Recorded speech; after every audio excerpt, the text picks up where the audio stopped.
कौन बनेगा super chef. नीलम अपने पति आशीष और सास ससुर के साथ मोहन नगर में रहती थी। नीलम और उसकी सास उषा बड़ा ही बढ़िया खाना बनाते थे। एक दिन नीलम की ननद ने कहा, भाभी ये भरवा बैंगन तो इतने ज्यादा अच्छे बने हैं कि क्या बताऊं। थैंक यू साक्षी। हाँ, और ये पनीर की भुर्जी तो बहुत ही अच्छी बनी है, लेकिन सबसे अच्छा तो ये लच्छे वाला पराठा है। नहीं नहीं, बैंगन सबसे ज्यादा अच्छे बने हैं। मुझे तो पनीर की भुर्जी सबसे ज्यादा टेस्टी लगी। तुम दोनों को कुछ नहीं पता, ये पराठे सबसे ज्यादा अच्छे बने हैं। अपने पूरे परिवार को खाने की तारीफ करते देख नीलम और उसकी सास उषा बहुत खुश हो जाते हैं। एक दिन उनकी पड़ोसन जया उनके घर आती है। सुना तुम लोगों ने, हमारे शहर में कौन बनेगा सुपर शेफ का ऑडिशन होने वाला है। मैं तो कहती हूँ कि तुम दोनों को भी उसमें भाग लेना चाहिए। अरे हम कहाँ जया, हम लोग तो साधारण से घर का खाना बना लेते हैं बस। बात साधारण सा खाना बनाने की नहीं है, खाने में स्वाद की है, जो तुम दोनों के हाथों में है। 2 हफ्ते हैं अभी भी, तुम लोग चाहो तो तैयारी कर सकते हो। मम्मी जी, ऑडिशन देने में तो कोई बुराई नहीं है। हाँ, वो तुमको 3 डिश बनाने को कहेंगे, तुम अभी से ही उनकी तैयारियां शुरू कर दो, और चखना चखाना हो तो मुझे जरूर याद कर लेना। नीलम और उषा अब ऑडिशन की तैयारी में जुट जाते हैं और उन दोनों के ही बीच प्रतियोगिता शुरू हो जाती है। रात में जब सब लोग खाने बैठते हैं तो आशीष देखता है कि खाने की डेकोरेशन बड़े ही अच्छे तरीके से हुई है। अरे वाह, आज तो खाना दिखने में भी बहुत अच्छा लग रहा है, पर इस सब की क्या जरूरत थी। मम्मी जी और मैं कौन बनेगा सुपर शेफ की तैयारी कर रहे हैं आशीष।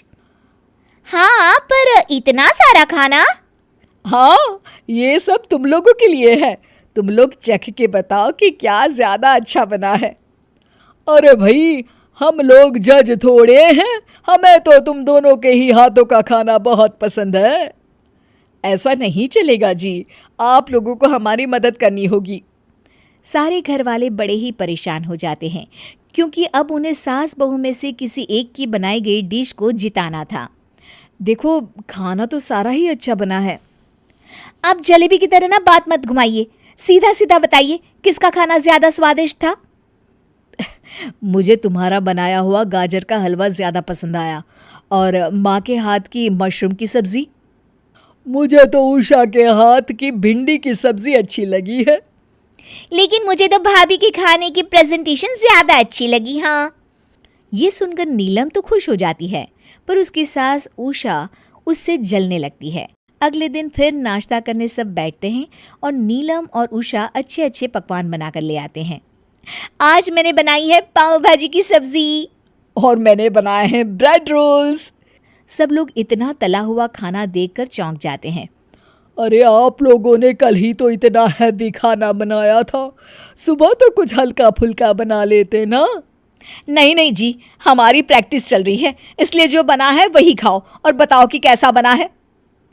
मुझे तो कोई प्रॉब्लम नहीं है, इतना टेस्टी खाना जो रोज खाने को मिल रहा है। अब रोज की यही कहानी थी। नीलम और उषा कुछ न कुछ बनाती ही रहती थी और सबको खिलाती ही रहती थी। अरे, मुझे नहीं खाना नीलम, कल मम्मी ने भी यही बनाया था, तुम प्लीज आज खिचड़ी बना दो ना थोड़ी सी। नहीं जी, पहले आप बताइए ये मूंग की दाल का हलवा मम्मी जी के हलवे से ज्यादा अच्छा बना है या नहीं। नीलम की सास उषा ये सुन लेती है। अरे वाह बहू वाह, तू तो ऑडिशन के चक्कर में अपनी सास से ही मुकाबला करने लगी है। और नहीं तो क्या मम्मी जी, आपके भी चेहरे की जलन देखी है मैंने, जब मेरे खाने की तारीफ हो रही होती है। मुकाबला तो आप भी कर रही हैं ना। अरे देख बहू, तुझे ये सब सिखाया तो मैंने ही ना, वरना तुझे कौन सा कुछ आता था। इसलिए मैं तो कहूंगी कि तू ऑडिशन देने भी मत जा, मैं ही जाऊंगी ऑडिशन देने को। ना जी ना, मैं भी जाऊंगी, क्योंकि आपसे ज्यादा अच्छा खाना अब मैं बना लेती हूँ।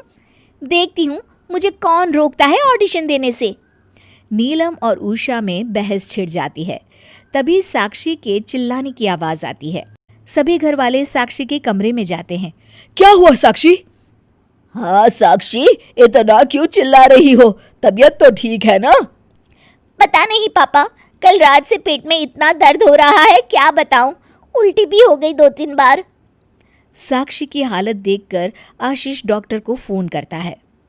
आपने कुछ बाहर का खाया था क्या? अरे बाहर का तो नहीं, पर 1 हफ्ते से तीनों टाइम बाहर जैसा ही खाना खा रही हूँ मैं। क्या मतलब? मतलब कि छोले भटूरे, पाव भाजी, पनीर, मशरूम, ब्रेड पकौड़ा। हाँ डॉक्टर साहब, पिछले 1 हफ्ते से हमारा घर हलवाई की दुकान बना हुआ है, क्योंकि मेरी पत्नी और माँ को कौन बनेगा सुपर शेफ के ऑडिशन की तैयारी करनी थी। ये तो बहुत ही गलत बात है। आप लोग इतना ज़्यादा हैवी खाना रोज़ खाएंगे तो बीमार ही पड़ेंगे ना। ये दवाई लिख के दे रहा हूँ, ख्याल रखिएगा। साक्षी दर्द से चिल्ला रही होती है और नीलम और उषा को ये देखकर बड़ी ही शर्मिंदगी महसूस हो रही होती है।